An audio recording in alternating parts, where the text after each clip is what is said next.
یہ پچھلے ہفتے کی بات ہے، بات ٹائم ہو گیا، میں آپ کو کیا بات، آپ کی بھی غلطی، آپ لیٹ آتے ہیں، میرا درد دل سنا کریں۔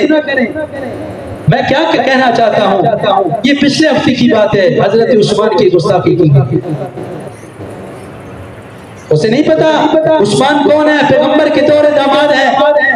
اسے نہیں پتا کہ جنت البقیع خرید کر دینے والا کون، اسے نہیں پتا مسجد نبوی کی جگہ خرید کر دینے والا کون، اسے نہیں پتا میرے نما خرید کر دینے والا کون، اسے نہیں پتا کہ تبوک کے موقع پر 1000 دینار 900 کیا چاندی 1000 اونٹ کو میں اسلام کس نے دیا ہے؟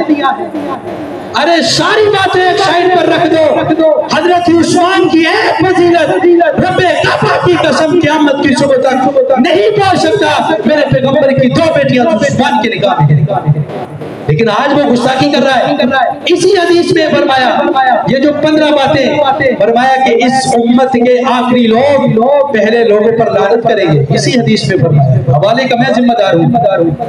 آج اس امت کے پہلے لوگ کون ہیں؟ صحابہ اور اہل بیت ہیں، یہی ہے نا بات کہ ہم لوگ ہیں، اور ہم کیا ہیں یار، ہم نے دین کے لیے کیا کیا ہے؟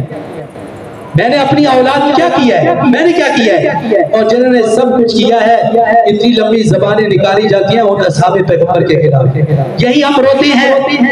آ جائیے ہمارے ساتھ، صحابہ کرام ہو، اہل بیت ہو، ہم تو 2024 کے ولی کے خلاف بات سننا گوارا نہیں کرتے، وہ تو پھر بھی صحابہ کرام ہے بھائی۔ آج کوئی حضرت سلطان بہو کے خلاف بات کرے، رب کعبہ کی قسم ہم اس کے خلاف بیان کریں گے۔ حضرت معین الدین چشتی اجمیری، حضرت کوئی بھی ہمارے مذہبی رہنما کے خلاف بات کرے گا، ہم اس کے خلاف بات کریں گے، ہمارا ایمان ہے یہ منبر